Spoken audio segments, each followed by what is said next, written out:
Ndabasuje mwese bera b'Imana, umwami wacu Yesu ashimwe. Umwaka musha muhire kuri mwebwe n'imiryango yanyu.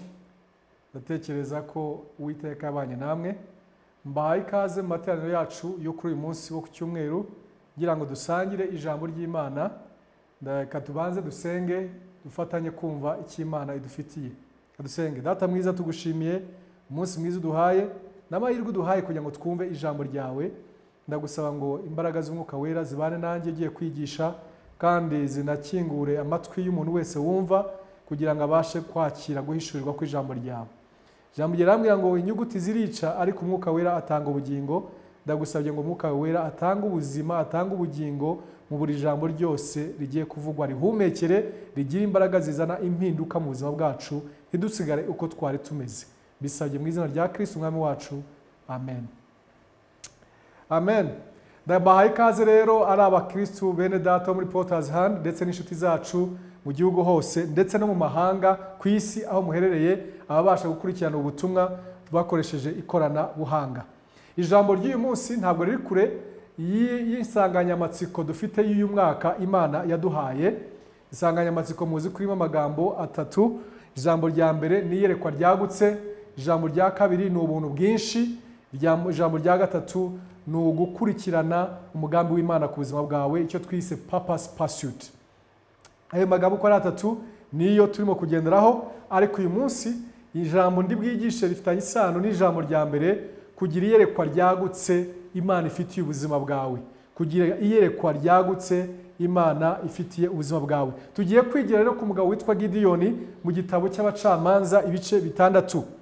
Reka nsome mpereye ku murongo wa mbere, abacamanza ibice bitandatu, guhera ku murongo wa mbere haravuga ngo Abisirayeli bakora ibyangwa n'Uwiteka. Uwiteka abahana mu maboko y'Abamediyani imyaka 7.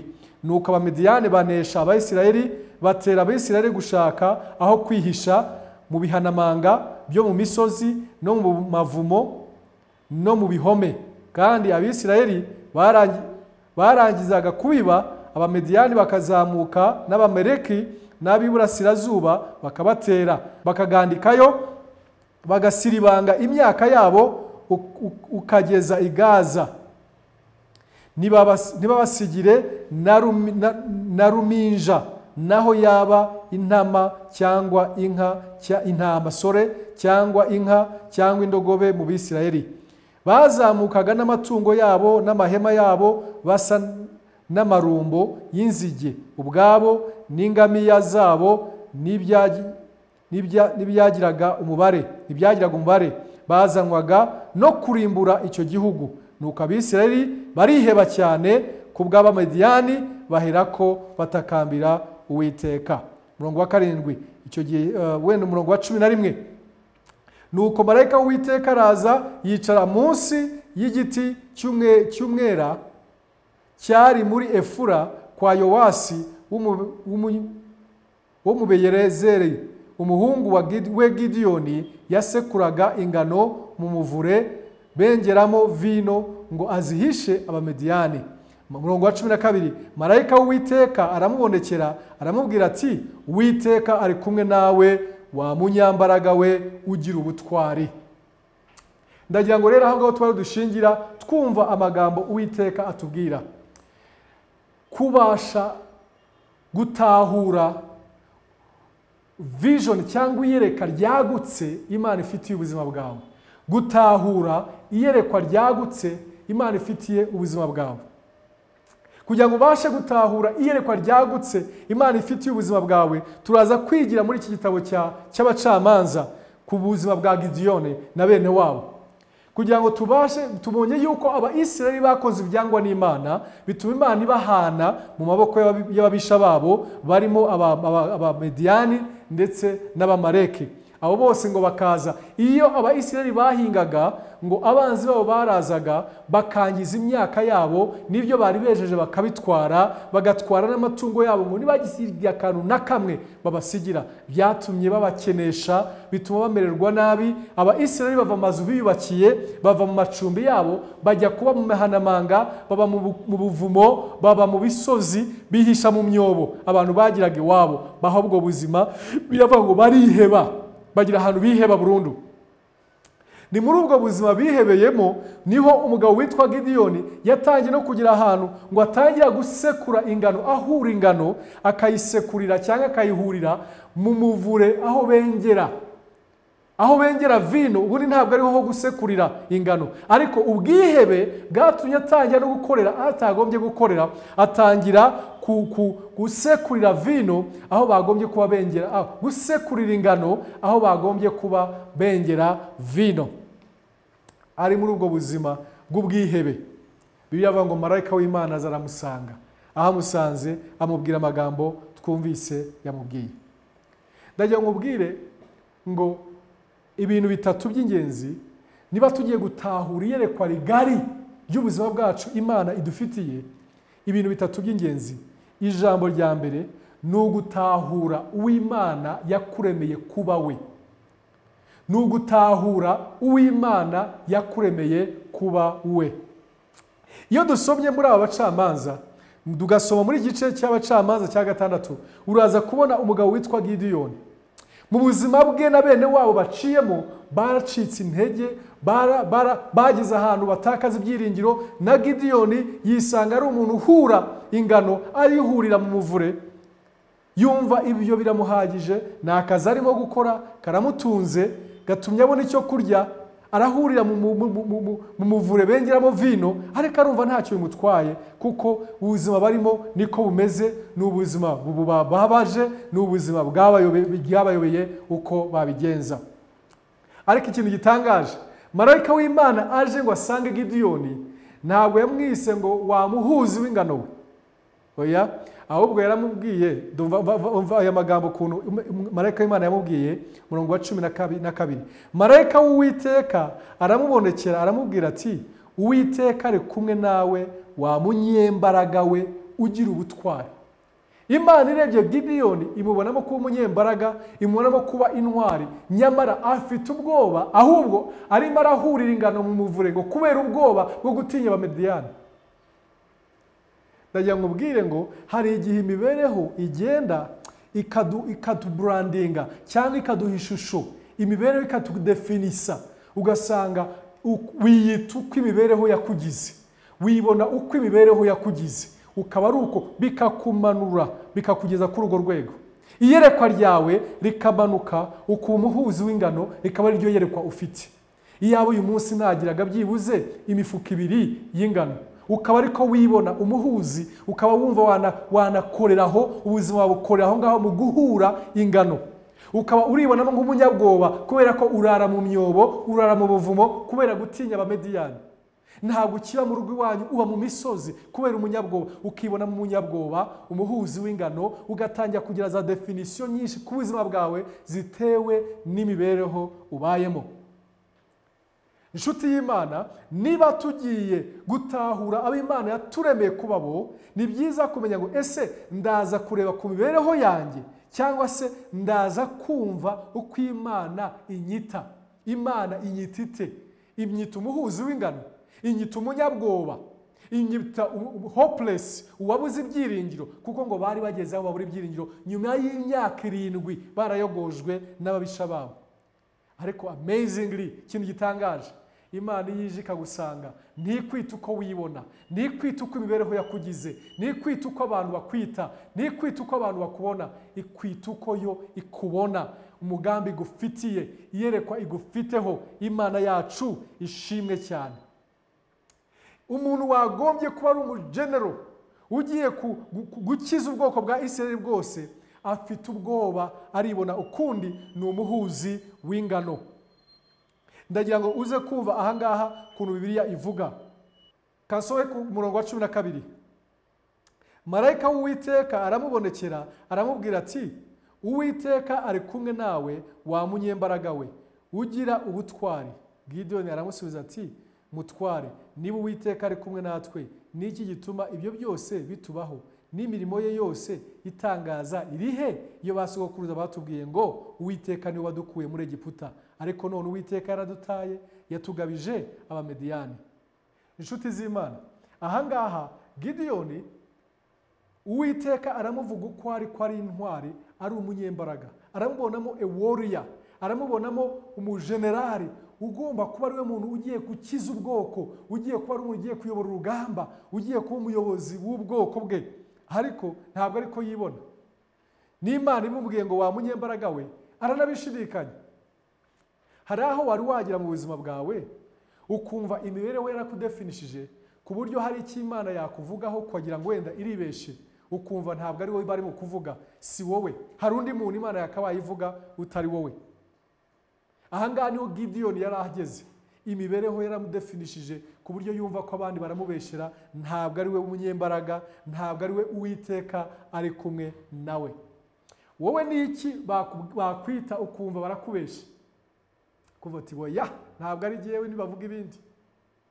Ese hari ubuzima bw'imibereho bwa business bakwise millionaire, wavuga uti muvuge hari aho bari ntabwo ari jyewe? Ese bakwise umukozi w'Imana usizwe amavuta, hari ubwo wabikemanga?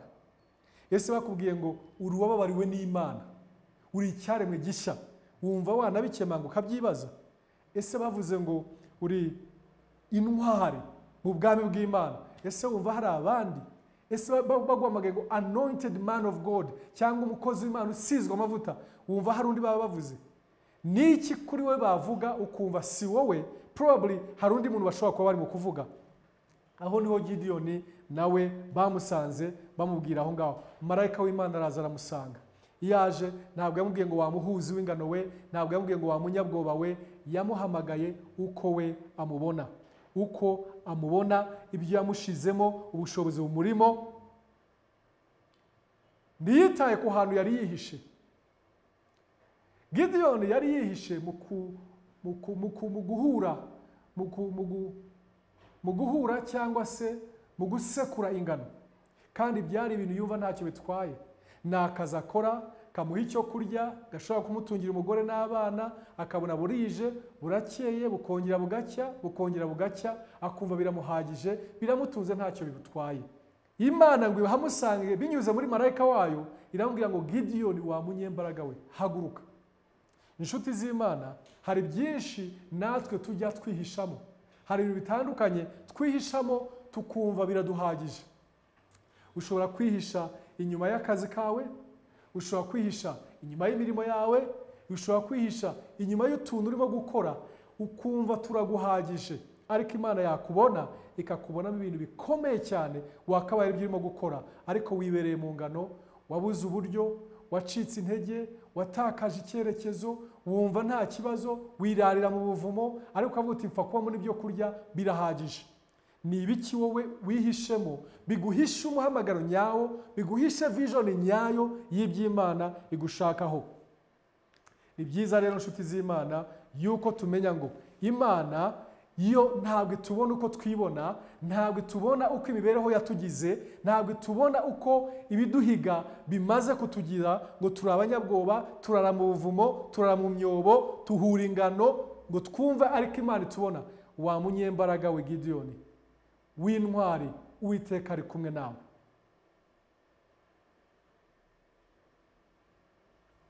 Ese ubuzima bwawe bugenwa n'uko wibona, cyangwa urabwemerera ngo bugenwe n'uko Imana ikubona? Ndagira ngo ubwire, ntabwo uko wibona ariko Imana ikubona. Gideon uko yibonaga siko Imana ije imuhamagara. Abantu bashobora kukubona uko wibona ndetse no munsi yabyo, ariko Imana yo ikubonesha amaso y'ukuntu yakuremye n'ubushobozi yagushizemo.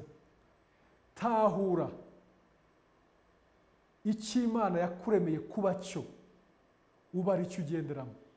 Uve mu guhura ingano, uve kwihisha mu mivure, uve mu buvumo, uve muri iyo myobo, uve muri iyo misozi, uve mu kumva biguhagije, mfa kubona icyo ndarira n'icyo niririrwa, nkabona icyo kurya, nkabona imyambaro, nkabona akamodoka ngenderamo, abana banjye bakabaho n'umugore akabaho, nkabona ubukode bw'inzu mbamo. Gideon yarari muri livelihood.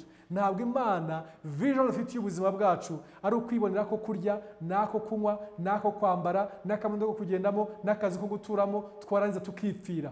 Hari umugambi ufitiye ubuzima bwawe, kandi uwo mugambi ufitiye ubuzima bwawe hari abandi benshi bizabera umugisha, hari abandi benshi bizahindura ubuzima, hari abandi benshi bizahindura amateka, hari abandi benshi bategereje iyo freedom ituruka mu kuba wabaye icyo wagombaga kuba cyo.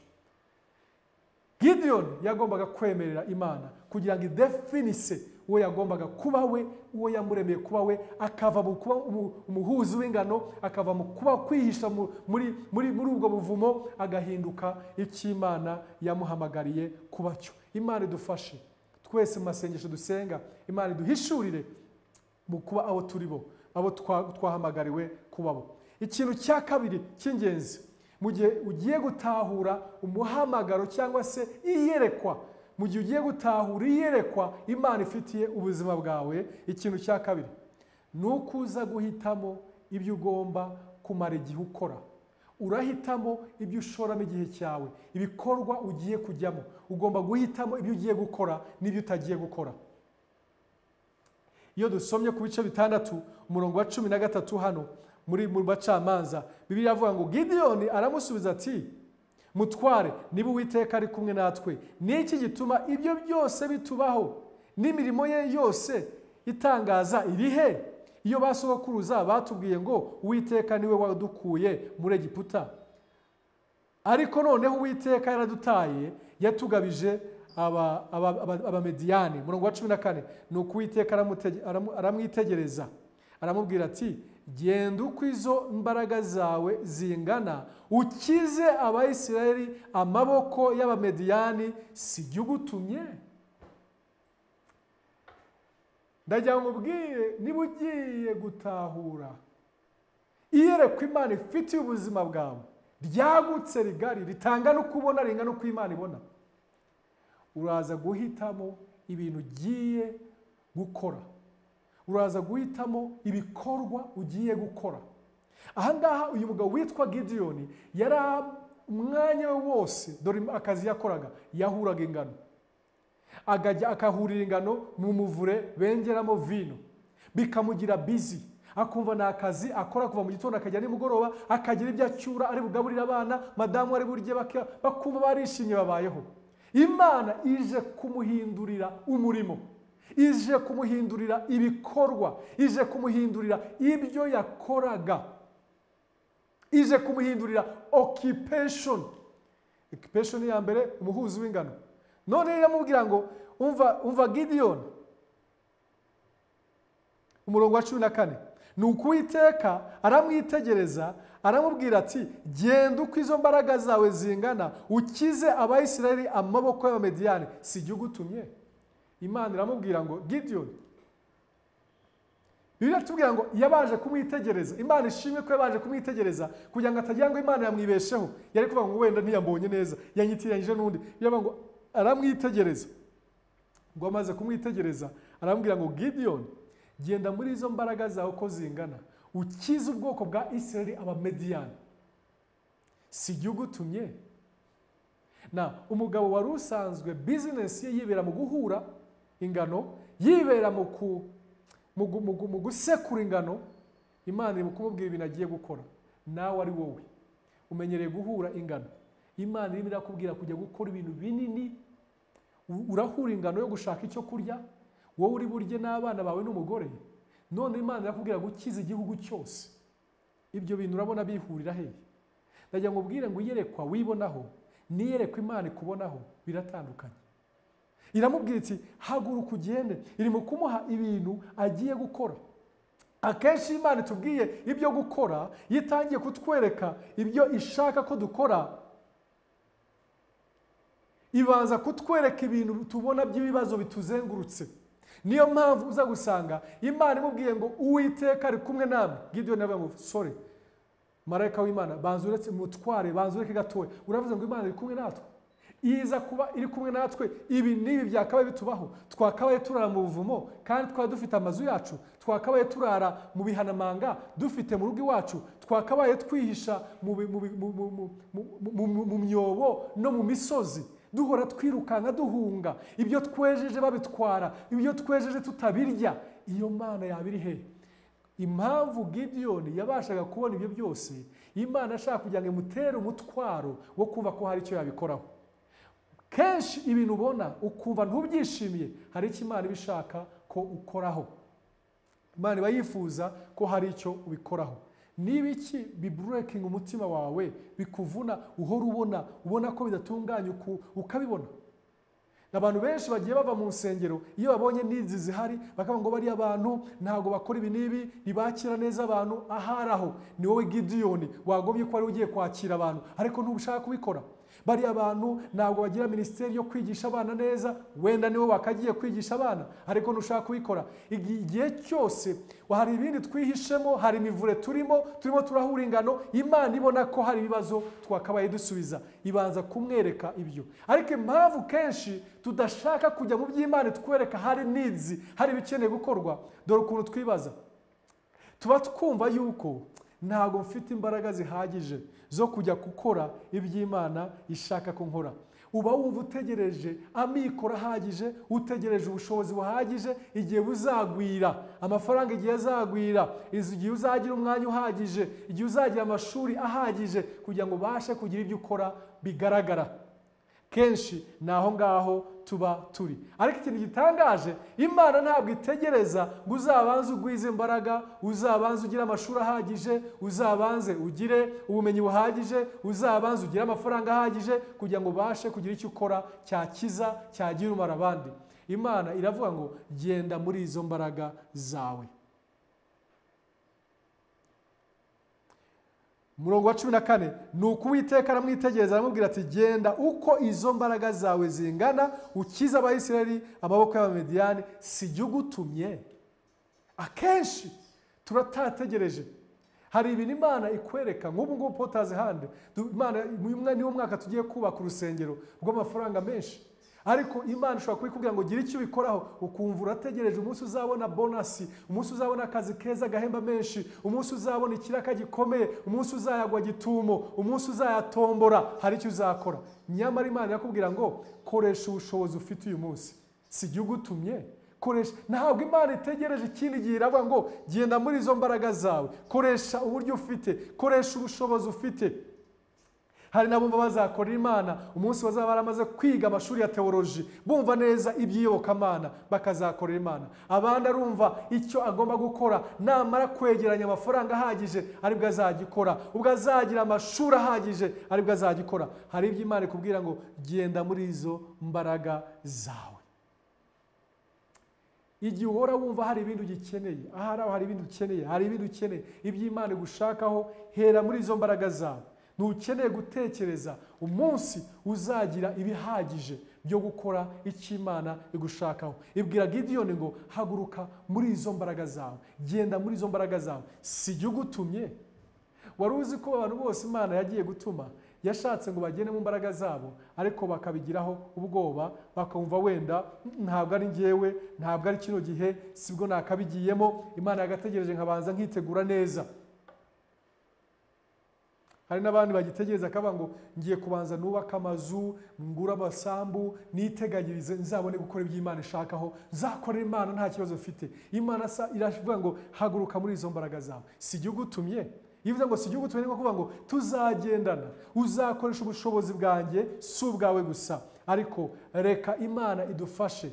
Twitwe abantu bagiye kuvuga ngo ngiye guhitamo guhindura ibikorwa, nkora iby'Imana ishaka, ngiye kuva mu guhura ingano, ngiye kugenda ngiye gukiza ubwoko bwa Isiraheli, ngiye gukora ibikorwa bigiye kugira abantu akamaro, ngiye gukora ibikorwa bigiye guhesha abantu umugisha, amahanga umugisha. Natwe Potazi Hande, Imana ishobora kuvuga ngo mwabaye part y'ingabo zigiye kohereza missionaries mu mahanga, gusapotinga missionaries, mukaba muri tumara kubaka Potazi Hill, nitumara kugira mikoro ahagije tuzasapotinga missionaries. Imana ikavuga ngo genda muri izo mbaraga zawe, muri ubushobozi mufite. Hari missions mwari mwatangiye gutekerezaho, mwari mwatangiye gutangira amahanga, mwafashije amahanga, mwagiye icyo mukora amahanga, bigaragaza yuko ndabatumye, nijye ubatumye, mugiye icyo bibikoraho.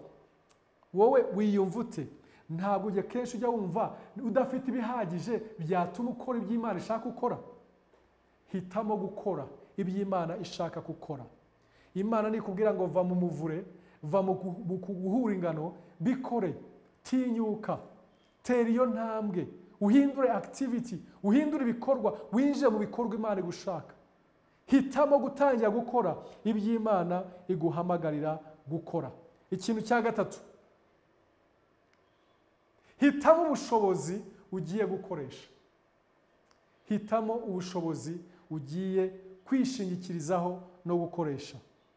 Iyo Imana itubwiye ngo genda wa munyembaraga we ugiye gukora, ndagira ngo ubwire ntabwo ari uko ibona yuko uzishingikiriza ku mbaraga zawe. Imana ikoresha ubushobozi dufite, ariko ntiyifuza ko tubwishingikirizaho, ntabwo yifuza ko tubwegamira. Oya, Imana yifuza ko ariyo twegamira. Ibyo duhamagarira gukora ni binini cyane, birenze ubushobozi bwacu. Niba ari uguhura ingano nta kibazo, urakoresha amaboko yawe n'umuhini uraza kuwuhura. Ariko nibiguhamagara gukiza ubwoko bwa Isirayeli, nibiguhamagara gufasha generation yawe, niba hari ibiguhamagara gukora bigari, menya ngo ntabwo ari amaboko yawe azabikora.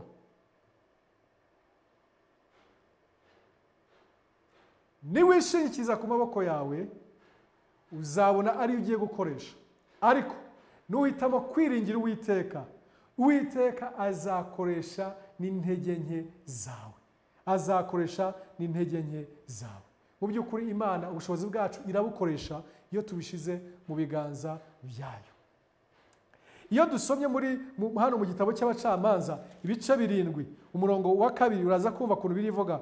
Biravuga ngo nuko Uwiteka abwira Gideyoni ati, abantu muri kumwe bakabije kuba benshi, nicyo gituma nemera gutanga Abamediyani mu maboko yanyu, kugira ngo Abisirayeli batanyirariraho bati amaboko yacu niyo yadukijije. Umurongo wa 3, none genda ujye imbere y'ingabo urangurura uti, utinya wese muri mwe agahinda umushitsi nave ku musozi Galeyadi atahe. Nuko abantu inzovu 2 n'ibihumbi 2 barataha, hasigara inzovu imwe.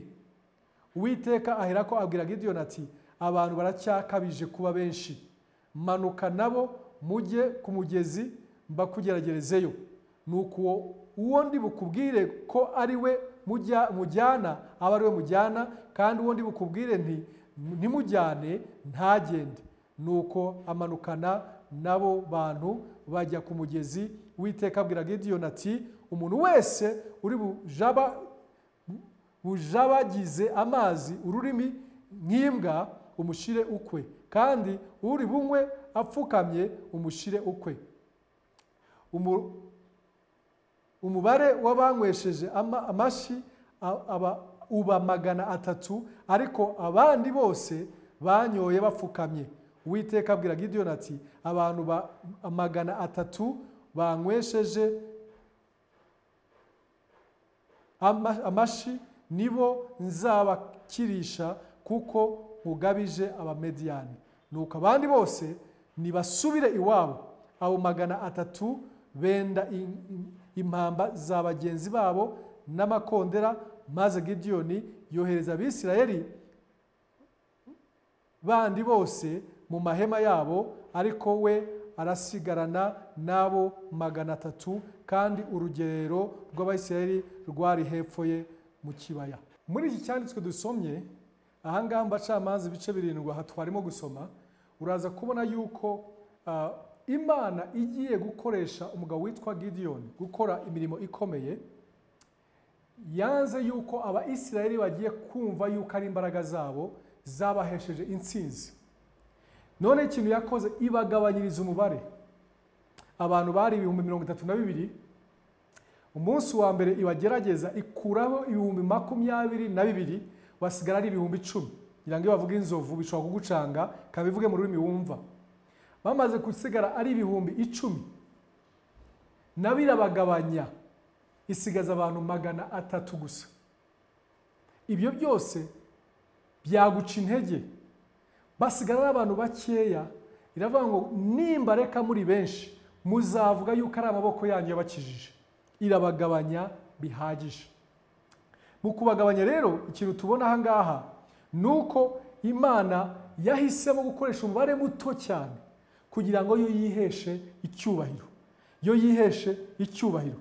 Uraza gusanga yifuza cyane ahantu uko igenda ibagabanya. Ndatekereza umugabo nka Gideyoni ko amaze kubona ko Imana imanuye abantu 22,000 ibacyuye.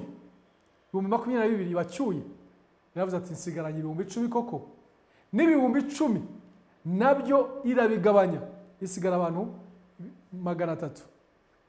Uri umugaba w'igisirikare ugenda wumva uhinda umushitsi, ugenda wumva uri weak, wacitse intege. Ariko buri Imana kuntu itangaje nuko mu ntege nke zacu niho ijya yiheshereza icyubahiro.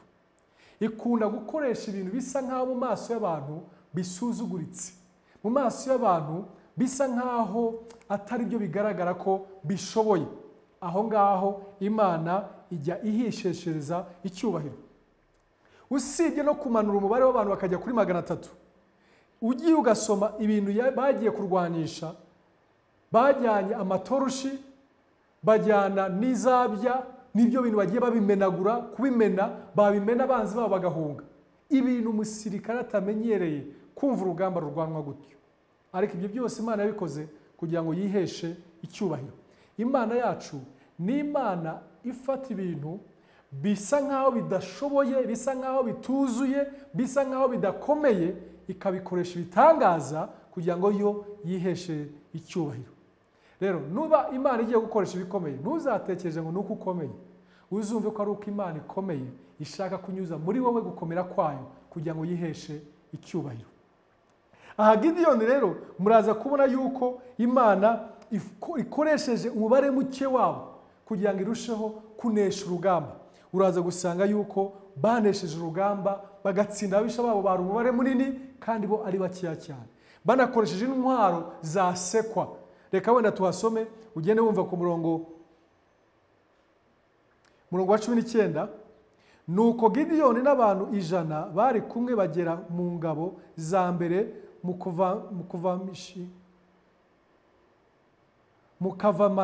mukava mashiga bari bagejeje igihe bari abarinzi bahinda abandi. Baherako bavuza amakondera, bamenagura ibibindi bari bafite mu ntoki. Nuko iyo mitwe 3 ivugiriza icyarimwe amakondera, bamenagura ibibindi, bazunguza imuri n'ukuboko kw'ibumoso, bafashe amakondera mu kuboko kw'iburyo, bayavuza barangurura bati inkota y'Uwiteka na Gideyoni. Umuntu wese ahagarara aho ageze.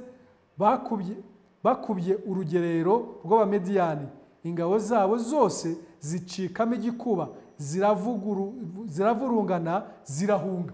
Nawe nyumvira, ingabo zabo ngo bafashe izabya ibindi barazimenagura, bavuza amakondera, bafata imuri n'umuriro, hejuru bagenda uzunguza basakuza, abanzi babo barahunga bariruka.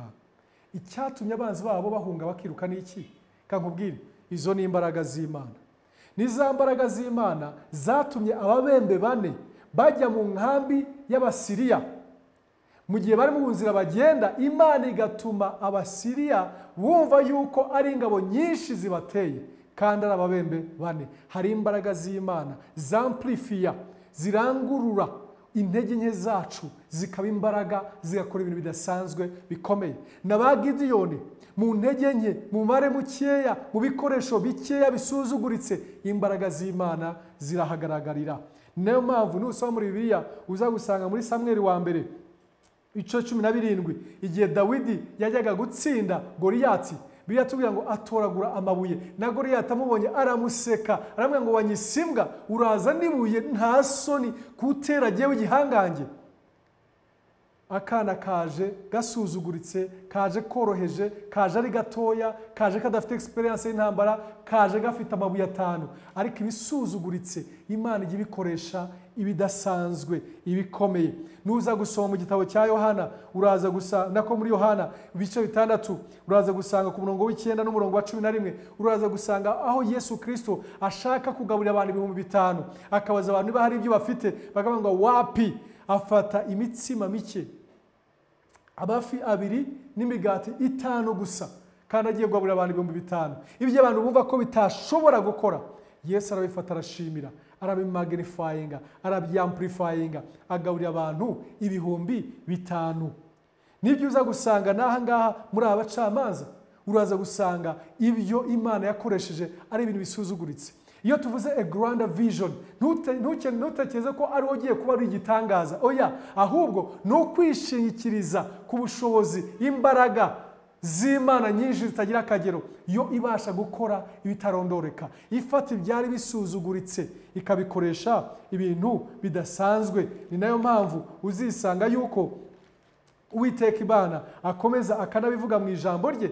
Ahangaha igihe Yesu ni Imana yavuganaga na Paulo, igihe Paulo yasabye Imana akabwira Imana ngo Mana nkurayo iki gishakwe, nkiza kino gishakwe, mu inshuro nyinshi asaba Imana ngo imukize. Imana iramubwira ngo ntabwo ndi bukigukize, iramubwira ngo Paulo ubuntu bwanjye bwaguhagije, ngo kuko mu ntege nke zawe ariho imbaraga zanjye zigaragarira.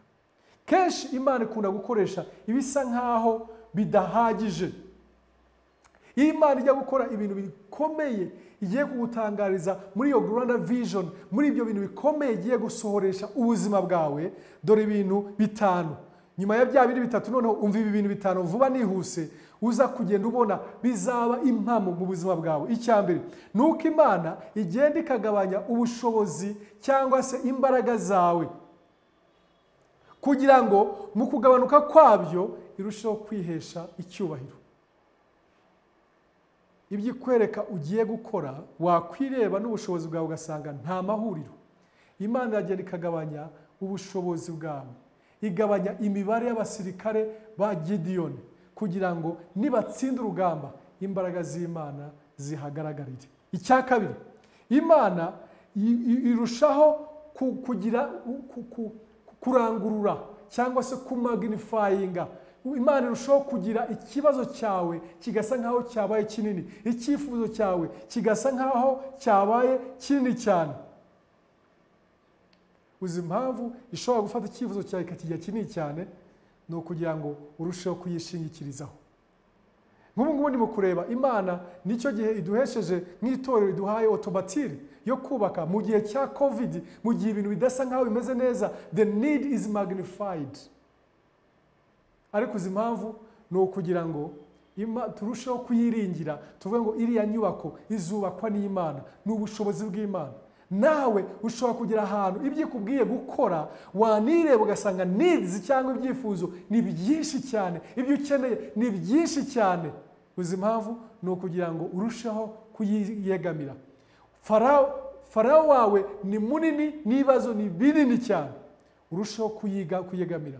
Goliyati wawe ni munini cyane, n'intwaro ze ni nyinshi cyane, urushaho kumwegamira, akoresha ya mabuye ubona ko ari imbaraga z'Imana zibikoze. Icya gatatu nuko uza kwiringira Imana hamwe n'ibyo bikeya ufite. Uraza kwiringira Imana kubw'ibyo bikeya ufite, ukavuga ngo uyu mwaka aribwo ngiye gukora ibi, amikoro n'aya makeya ngiye kukwiringira Imana ko hamwe niba ugiye kubikora ubushobozi mfite nibwo uri bukoreshe.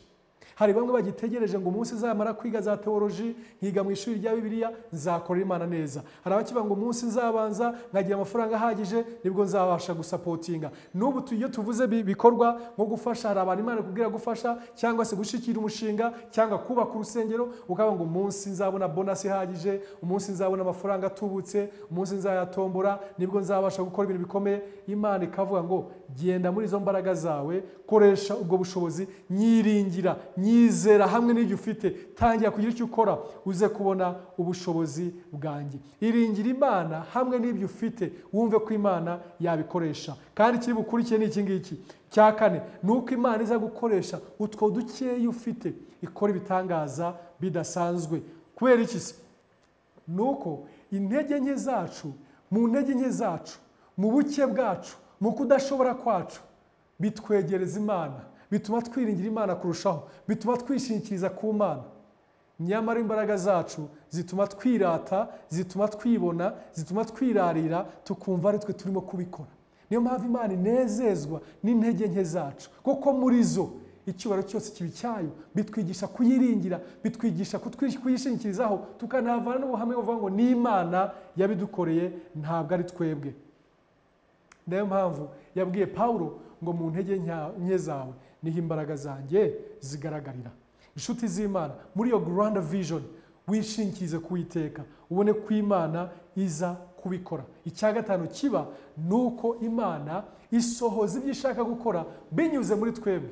Imana ntibirayine kwimanukira igakora ibitangaza, ariko yahisemo gukorera mu bantu. Wahitamo kuba muri abo bantu Imana igiye gukoresha muri uyu mwaka? Uyibwire ngo Mana, ndi hano ndahari. Ahari aho nari meze nka Gideyoni, hari ibintu nari nihishemo, hari umuvure ndimo, hari ka business kanye nibereyemo, hari utuntu twanye ndimo ndahura ingano, ndumva bihagije mfa kubona ibyo ndi burye n'abana banjye n'umugore wanjye akambara imyenda, tukabona ubukode, tukabona inzu tugenda, tukabona ka essence kugenderamo. Uri mu muvure urahahurira ingano, urumva biguhagije. Imana iraguhamagara ngo Gideyoni we, yewe Gideyoni, haguruka, ndashaka uri umugabo w'intwari, ngiye ngubona mu butwari, ndakubona mu umuntu ukomeye, ndakubona umuntu ugiye gukiza Isirayeli ibyo wamaze igihe usengera ugira ngo hari abandi nzazana muri generation. Ndakubona uri muri abo bagiye kubikora. Waba witeguye kuba muri abo bagiye gukoreshwa n'Imana? Nshuti z'Imana, reka uhaguruke muri izo mbaraga zawe, ntutegereze ikindi gihe, ntutegereze ubundi bushobozi. Muri uyu mwaka wemera Imana igukoreshe nka Gideyoni, ubashe kubona ababisha, imbaraga z'umwanzi zitsindwa, ibikomeye bikorwa mu bwami bw'Imana, kubera yuko wahagurutse, wavuye mu muvure wahuriragamo, wemeye kuhaguruka, ugire benshi winjiza muri destiny yabo, bakora ubushake bw'Imana. Uwiteka guha umugisha kandi Uwiteka gushoboze, mu izina rya Yesu Kristo umwami wacu, amen.